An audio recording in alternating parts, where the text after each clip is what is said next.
Hello, y'all. Welcome to Jackalope Tales, Urban Legends and Music, where we uncover, is it real or is it a jackalope tale? I'm your host, Charles Mooney. And I'm Lisa Umbarger. And also with us today are our production crew, Jenny. Hello. Jeannie. Hi. Natalie. Hello. And on the board, a guy who's like a box of chocolates, Sam. I am like a box of chocolates. Oh, without the nuts? No nuts. No nuts? Oh, I'm sorry.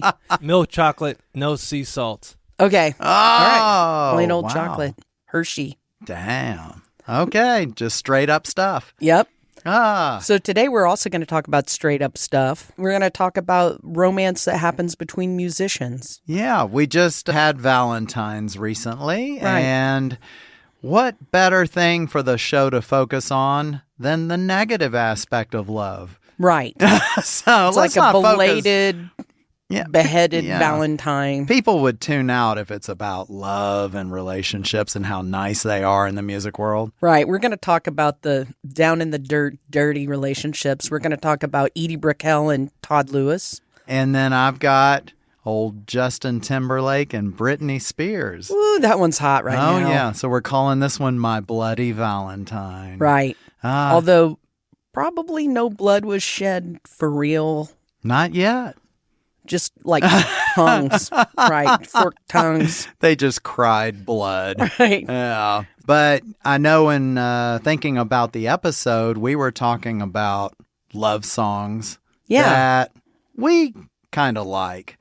And you know what? It was hard as hell for me to figure out a love song I like because, first of all, in writing songs, I just can't write a straight up love song because all of a sudden I'm thinking this is going to be cheesy as hell. It's cheesy or complicated. Yeah, and I'm embarrassed. So it needs to be the negative aspect. So much better to write about. Right. Well, but I did think of a couple songs. Well, what do you got? What's your first? Because I told you I've got two songs. One's a runner-up and one's the number one. The runner-up is Love Song by The Damned. Yeah. And I thought you were going to say The Cure, but okay. Oh, The Damned. Yes. Oh, yeah, no, because that one, very angsty. I mean, hard driven, but it's actually a love song. Right. Then it was like my number one, and it had to be Heroes by David Bowie. Yeah. Because that one, supposedly he wrote it about a East Berlin person, West Berlin person Right. that fall in love at the wall. I loved the song before knowing the lyrics. And then the lyrics, it's like, oh my God, this is a love song. Yeah. It's really beautiful. So those are the two I thought of. And Yeah. now, what did you come up with? While you were talking, I remembered a song that I really freaking love, and Oh. that's Peter Gabriel, In Your Eyes. Oh, That yeah. song is great. It's beautiful, isn't it? right. Yeah. And so the song that I picked is my number one song is Jeff Buckley. Oh. Everybody Here Wants You. Oh. It's really pretty. Wow. It's beautiful. I love that song. Yeah. And, Good choice. probably just an easy follow-up to that one. I love The Jam. I love Paul Weller. Oh, yes. Um, yeah. He does a Sister Sledge cover called Thinking of You. Really? It's him with an acoustic guitar. It starts off, and then it's got these swirly orchestral parts to it that are just beautiful. Was it him during his solo stuff? It must have Yes. been then. Yeah, during his solo Okay. stuff. No. Yeah. Wow. And that song is beautiful. See? But for me, it was a challenge to think of some because I loved angst and hate. Right? Right? It's like, yeah, I like darkness in my life. But yeah, so it was really cool to think that through. It's definitely a challenge to write a love song without it being. I think so, too, because I would tend to go into the cheesy part. Yeah. Because I have attempted. And I know the really? Toadies had a couple of actual full-on love songs. It was really hard for us. I don't know if you remember when we were trying to do something that wasn't quite so dark, Yeah. and it always went over to the shadows. I know. It's just the best thing to write about. I don't know what it is. Yeah, But it's easy yeah. because you don't have to worry about being cheesy or Oh, doing, God. you know, like Yeah. whatever. Talk about your feelings. You have to talk about feelings. Oh, no. I don't like talking about that. Fuck that. I want to be a closed book. Yeah. All right. So the first one we're talking about is Todd and Edie. This is Todd and Edie. This started in 1996. It's Okay. actually where the story broke. Ah. And we were on tour, and I received an early morning phone call from our very sweet publicist at Interscope, Jenny Body. Okay. And she is beloved in the music industry. She's worked with everybody from Nirvana to the freaking Toadies. My And God, she gets along with everyone. with everybody. Wow. And we were kind of her unwinding. We drove her nuts. We drove her nuts. Yeah. And on this day, she was calling early in the morning, and she wanted to verify a story that we, the Toadies, had shared endlessly. They would take us out to dinner, and we would sit around the table and just spew all of the diarrhea stories we could think of, the stupid stories, Yeah. and see which ones landed. And this is one that landed. Ah. And this is the story that Todd was married to Edie Brickell. Wow. They were like Dallas royalty. Then Edie became famous with the New Bohemians. Oh, yeah. Because I remember us trying to even just get one gig in Dallas. And here's the Edie and the New Bohemians being on MTV. Right, they're totally breaking. Everywhere. They were Club Clearview, Club Dada, all that Yeah. kind of club What I stuff. Am was huge. Oh, my God. It was massive. Right. So all of those Dallas clubs, they were, I mean, Edie Brickell or any of the New Bohemians could walk into, they could Oh. walk into Dada Oh, yeah. and walk up on stage and play. And we couldn't even get a gig anywhere Right. in Dallas. Right. But yeah. So in the 80s and 90s, the biggest area that broke bands in Dallas, or actually in the whole Texas, I'd say Texas. Yeah. was an area called Deep Ellum. And it was basically 3 streets with a ton of clubs. Oh, all up and down, all different kinds of venues. You could have your heavy down the street, like Theater Gallery, Yep. or you could have your pop and soft at Club Dada. Right. So it had all different kinds of music, and you could walk down the street and you hear music pouring out of the doors of the clubs, and it's all different music and live entertainment nonstop. It was a beautiful time to be alive where you could go see music. And at the time, there were a ton of bands that were breaking in Dallas. Mm-hmm. And the Right. New Bohemians was the biggest one. Yeah. And we couldn't even get a gig in Deep Ellum when we first started. Yeah, you had to be somebody to even get a gig in the tiniest of clubs in Deep Ellum. Yep. Yep. You had to either be a touring act or be someone on the level of the New Bohemians. Right. And there were a ton of those bands that were just killing it back then, and really great bands. Mm-hmm. New Bohemians was just one of many really amazing bands. Oh, and the Buck Pets got huge. Oh, the Buck Pets were the ones that gave our first chance at Trees Yep, to open for them. So that was kind of our foot in the door. right. So, our hats off to those folks now. Oh, yeah. But as little punk rock kids from Fort Worth, we kind of took pot shots at them a little bit. And we would make up stories about those bands. Todd on his amp had painted I Ate Edie. Oh, I remember. You remember that? Oh, it was great. And yeah. it caused a lot of flack for us as a band. Well, and we also had the song "I Hope You Die," Yes. which we recorded with the chorus at the end, or the outro, which was Diedie. yeah. See, Die fuck. Edie. Shit, I can't So- even spell right now. So, So this thank plays into my story. So when you. So when Jenny Body called me, she's like, I just need you to verify if this story you guys are telling is true. And she wasn't aware that y'all had been kind of given free reign to make up shit. Oh, she was, but she's like, just between you and me, I just want to know if it's true. Oh, okay. So the story that we would tell is that Todd and Edie were married. And when the New Bohemians got signed, she dumped him for Paul Simon. Ah! Which the timeline is totally off. Anyone who wanted to verify this stupid story could totally verify, because she didn't marry Paul Simon, even meet him for a long time. No, it was later. a long time after. Right. And she's like, please, is this true? There's a national publication this is going to be in. They're going to do a Valentine's Day cover story. Oh, God. And I just want to know if this is true. And I was like, oh, yeah, totally true. And, and be sure to mention that song of ours, I Hope You Die, where Todd wrote it about Edie because he was so bitter about the whole thing. Oh, God. And she was like, okay, got it. Wow. So the publication was Entertainment Magazine. And it wasn't even a music publication. She's like, I know you tell a bunch of crazy stories. If you tell me it's true and you promise. Oh, God. Promise. I was like, oh, yeah, I promise. I so freaking so much promise. And yes, so much promises. You're not about to, take back that story. Right. And I confirmed it with her, said it was all good, and gave her some more details because she wanted to know about when, pulled dates out of my butt. And I was like, oh, yeah. And it made up a bunch of stuff. And I forgot about it. And I had forgotten that I talked to her because it was early in the morning. I probably went back to sleep.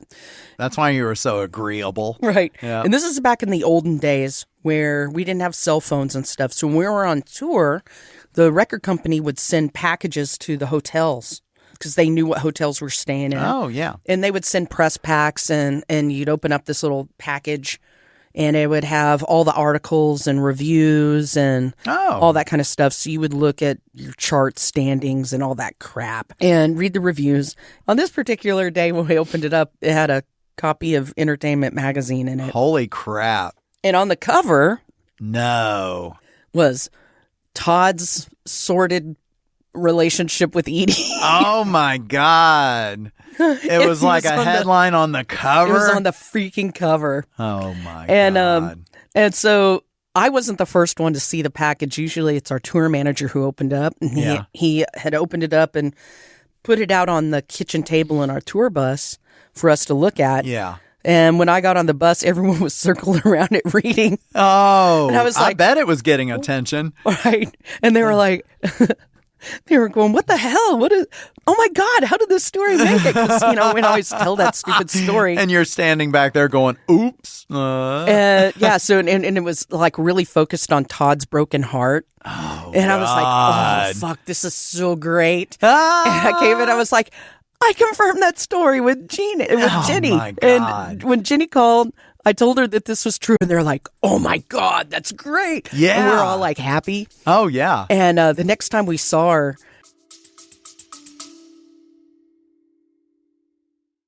Are you suffering from high-quality podcasts?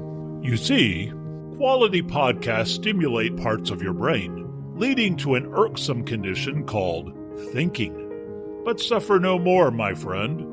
Introducing Discount Storytime's blend of fictional nonsense and rancid gibberish to provide soothing relief. Try Discount Storytime today. Available on most podcast catchers and at discountstorytime.com. Consult your healthcare provider before listening to Discount Storytime. Not intended to treat unicyclitis, pickleball liver, or jittering expectations. We broke it to her that was not a true story, and she was like, I just saw her visibly sink. Oh no! And yeah, I had to tell her it was a Jackalope tale, and evidently Jenny had called all the other band members that morning, but none of them answered the phone. I was the only one who answered the phone. Oh, the only responsible one. And I was thinking that she would call Todd, and Todd would go, no, it's a joke. Yeah. So, but that did not happen. It made the cover. I think that it kind of hurt Jenny's career a little bit. No. So I feel bad about that because she's supposed to make sure everything is, all the T's are crossed and I's dotted and all that kind of stuff. Oh, shit. So I don't know what Edie had to say about it or her people, but I think they probably did say something. Because I did have a conversation with Edie many years later. Oh, my God. And by the way, she is one of the nicest people I've ever met. Not just nicest person in show business. Yeah. But one of the nicest people, humans. And she asked me about that. Well, I guess when it's on the cover of a magazine, Right. it's going to kinda- get back to her. Kind of hard not to see. And I'm guessing that maybe they contacted her publicist and wanted a confirmation, and maybe they didn't answer or something. I don't know. But she asked me about that and about the I Ate Edie and the I Hope You Die song Holy and shit, all that stuff. she knew about all that. And she was like, so, and I was like, man, I'm sorry. And I had to fess up that I was an a-hole to Edie. Oh, I felt like such a turd. Oh, God. So You're I the just- one having to face her. Yeah, I know. It was horrible. So I was like, I am so sorry. I could give you a horrible explanation and it doesn't matter, except that we're a-holes. Yeah. And she totally forgave me. Well, I mean, we were young when all that happened. It's so not an excuse because some people are young and not a-holes, but she's such a good human. Oh. She totally forgave me for that stupid Jackalope tale. However, I don't think Jenny Body has forgiven me. So You've never gotten a call since to verify anything. No. Yeah. Maybe I should take a moment publicly here to apologize to Jenny Body. Oh, wow. And to let her know that time I saw Tupac after he was shot, that really happened. It's true. He's alive. If she wants to write about it or do anything about it. So Jenny Body was the publicist for all of Interscope. So she was handling Tupac and the pissant toadies. Oh. And you think Bush and and she's probably thinking, I got all these major acts, Tupac and all this stuff, and it's the fucking toadies that are taking all my time. right. These guys are a-holes, and I'm just trying to handle Tupac and Dre and Suge Knight running over people's heads with a car. I don't know. Yours may have been the easier one to deal with then. Yeah, maybe just a-holes and not gangsters. Yeah, just a bunch of idiot kids. Oh, and Limp Bizkit. She had to deal with Limp Bizkit. That might have been hard. Oh, that would be a bad one. So, Jenny Body, I am so sorry. Aw, that was very nice. A public apology. But it was hilarious. It was on a magazine. I mean, that just is the apex of success. Of a great Jackalope tale. Right. When it makes the headlines. And some people still believe it. Like, who reads Entertainment Magazine, though? Probably someone's grandma. Oh. Believes that that's true. That youngster, Todd Lewis, is married to Edie Brickell. She broke his heart. I'd love to find an old issue like in the Half Price Books or a dentist's office. I had one for the longest time. I know, wouldn't that be great? Yeah. Oh, man. That's nostalgia right there. Yep. And we'll have Edie Brickell sign it. Oh, my God. And Todd. And Todd. Yeah. That's good. So I fessed up to a Jackalope tale right off. Yeah. You took it to a whole nother level, and then you had to confess. Then Oh, well. don't get caught on your Jackalope tale. But hey, any kind of news is good. Is good for a band. Now, the one I'm talking about is old Justin and Britney.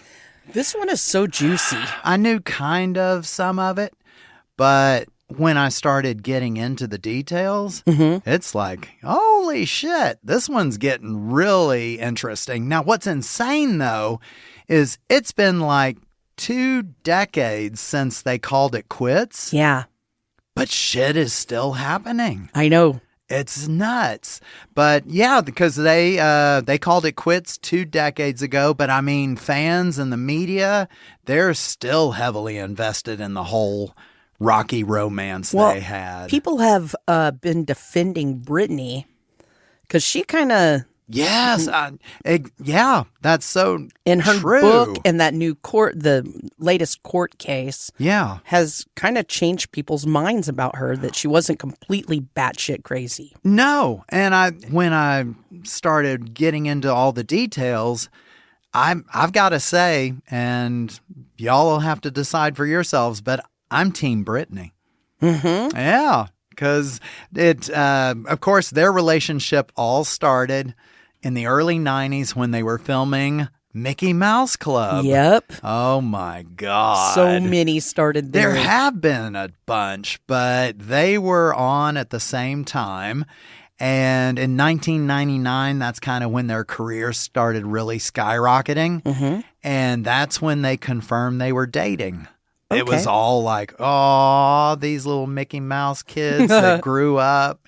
Even though they all gushed about each other all that time from 1999, the relationship ended in early 2002.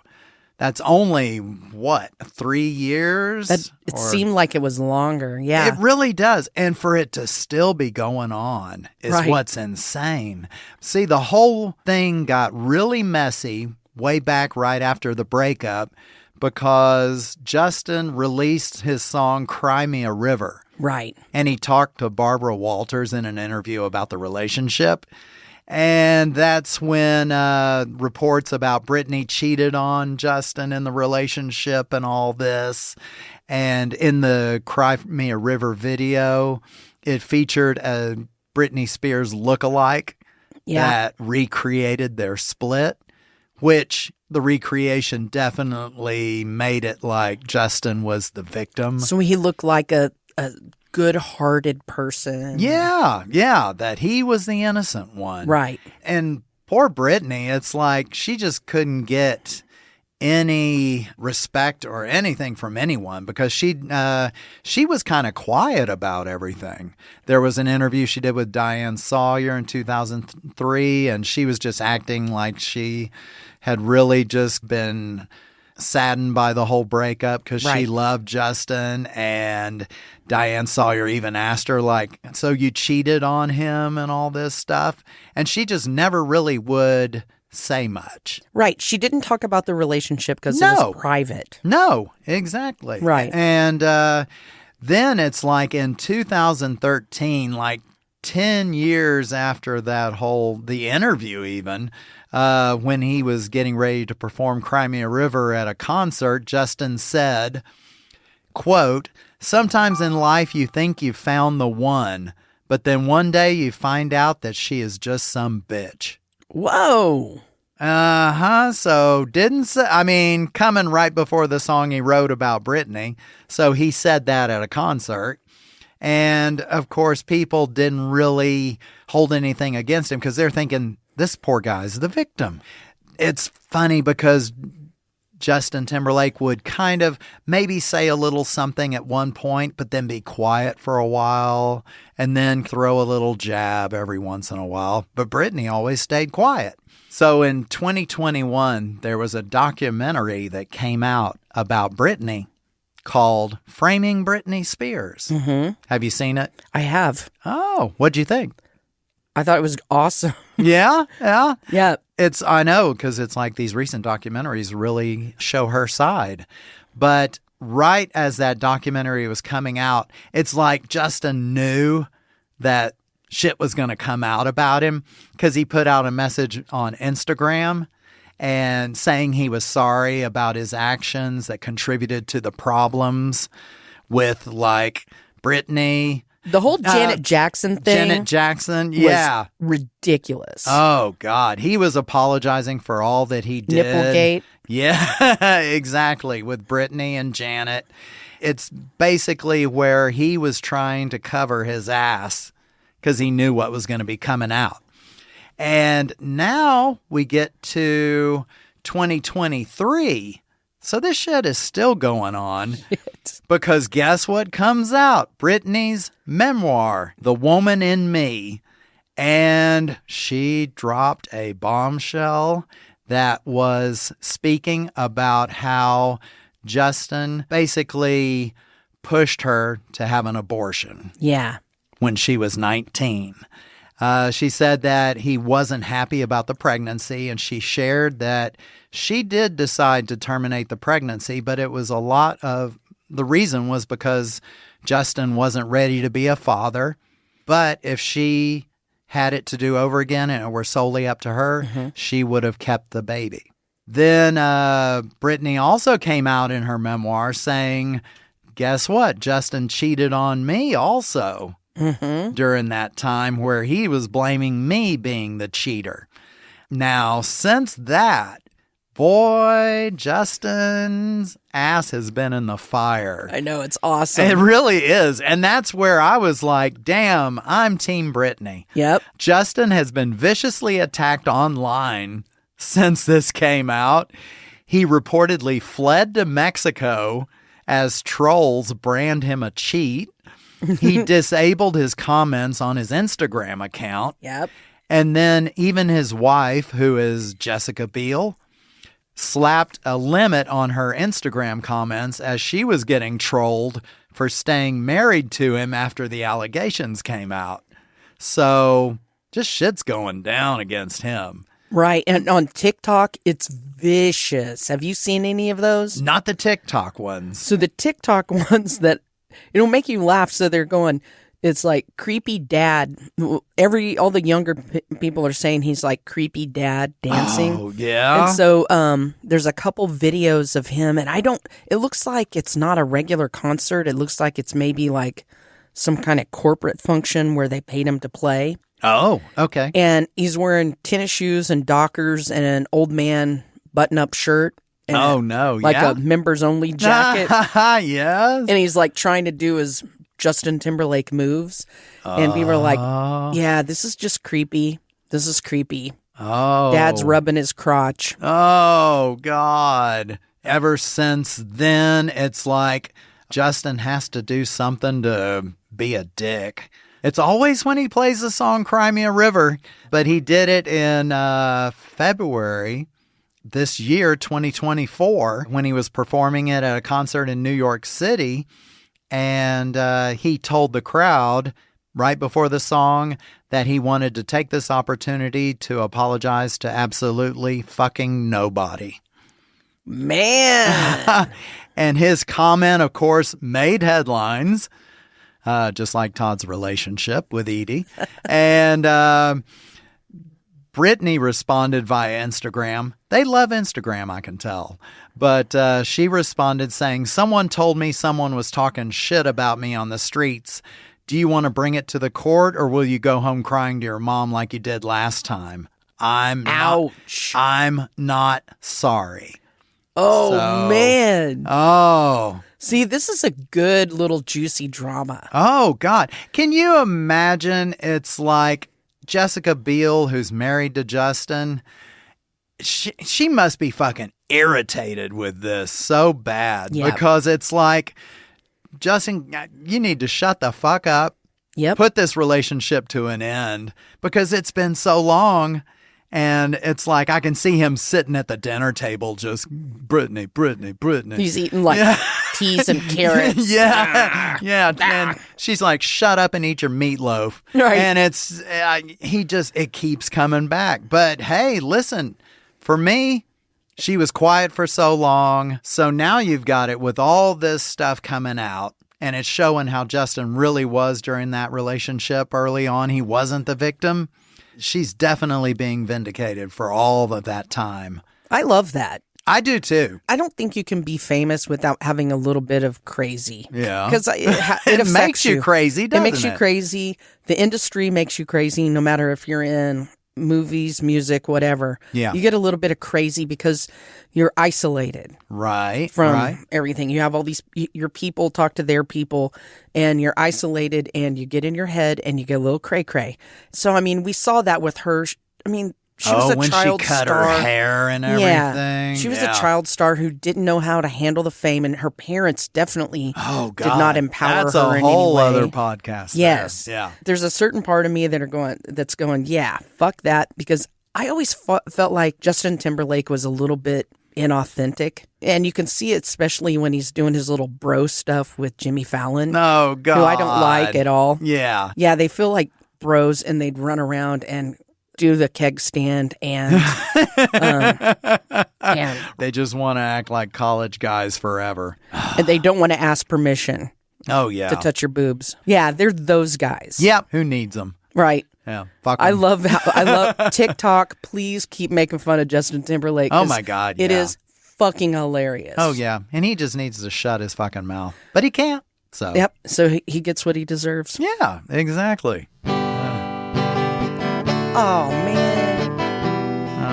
This might be the most loving, happiest moment of this episode. It is a love song. This is a love song to the Lone Star Salute. Oh, yeah. Because what says love better than a kazoo? Exactly. I mean, It's like the saxophone for poor people. Very well put. I'd never thought of it that way. But yeah, so at this moment of the episode, we talk about 1-star reviews. Yep. And people that have a negative feeling towards, now, see, we're back to negative. Right. But they have a negative feeling about a concert, a band, an album, a club. Or maybe it's just sharing.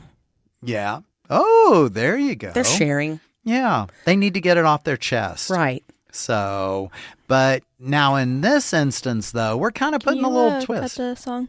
Oh. There we go. What do you have against that song? Nothing. I'm kidding. Nothing. But so now in this episode, though, we're kind of changing it up a little bit to go along with our theme of these horrible relationships with Yes. Valentines. Yep. We're talking about the worst love songs ever done. And I believe you have one and I have Right. one. Well, I screwed up and forgot the thing, so I was going to do a review of the Texas band, the Toadies. Oh, duh. Can I do that? Yes, please This is- do. And this could be one of the worst love songs ever written. Well, do you want me to do mine first since Yes. that one could be great? Yes. But when I was looking at, you can find many lists of songs that are the worst love songs ever written. And this one I actually remember from when I was a kid. It had to be the Captain and Tennille's Muskrat Love. Oh, yes. They actually performed this song at a White House dinner in 1976 that was honoring Queen Elizabeth II. And she liked it? I don't know. She couldn't have. But some people were saying that this song was not in good taste to sing to the Queen because it had to do with mating muskrats. But when you look at all the different lists of songs that are some of the worst love songs, this is just about on every list. It is. And it's about two muskrats. You got Susie and Sam. And the muskrats in the lyrics, they're nibbling on bacon and cheese. And Sam asks Susie to marry him. And that's cute and it's sweet. Susie says yes, and he begins to, literally in the lyrics, tickle her fancy, rubbing her toes, muzzle to muzzle. Now anything goes.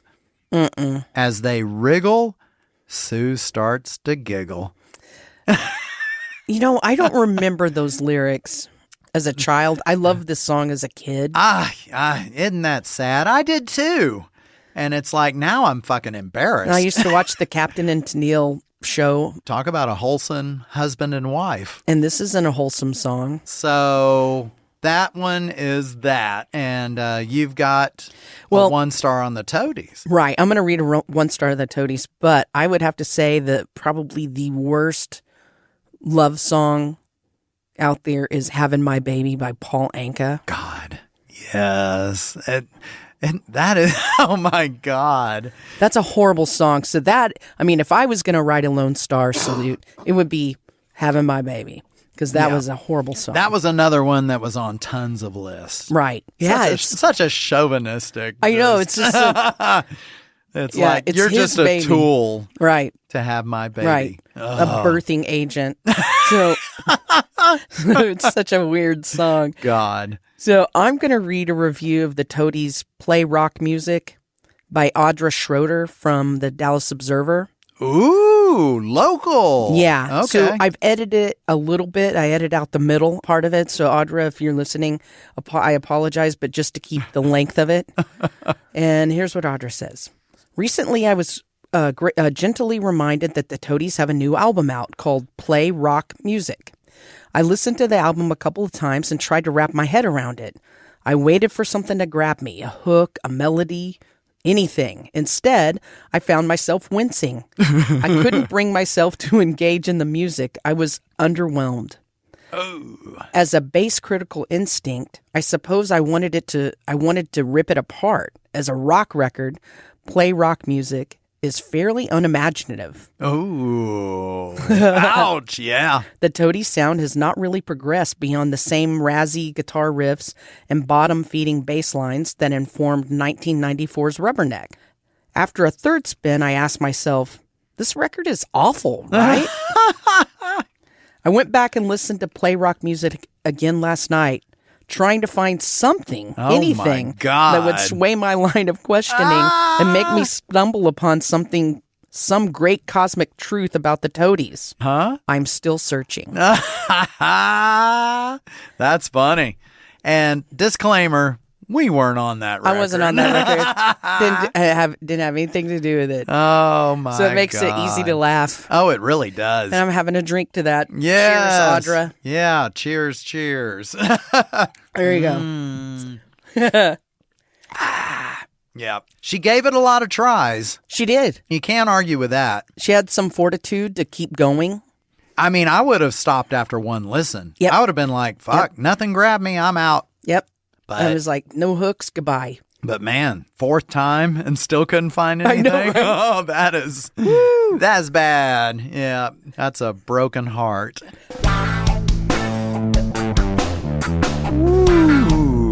We're to the happy ending, folks. Yeah, through all this darkness, we came to a happy ending. So much happy. So much happy. Oh, man. And I think today we learned that you can never trust a musician. Ever. Did anyone really learn that today, or isn't that common knowledge? If you don't know it, you should know that by the end of today. And if you don't know it today, then, that's on you. Yeah, that's right. That's why you gotta kind of be careful of what you just take a word for word. Don't take it word for word. Yeah. And our lives are always on the edge of being a jackalope tale, so beware. Yes. Do your homework and never trust a publicist that gets information from me. Yeah. Don't trust a female bass player. Or any other musician, most likely. Yeah. Because, look what Justin did. Oh, see? Ooh, yeah. So he kind of created a jackalope tale within the real tale. Oh, he really did? Yep. Wow. Fuck that guy. That's deep. Yep. Okay, good idea, though. Mm-hmm. So thanks for listening, everyone. And please follow the links on our show notes to find us on all of the socials. Definitely. Subscribe, rate, and leave us a review on Apple Podcasts and anywhere else you get your podcasts. Please sign our petition to make Willie Nelson's birthday a state holiday. And join us next time as we question, is it real or is it a jackalope tale?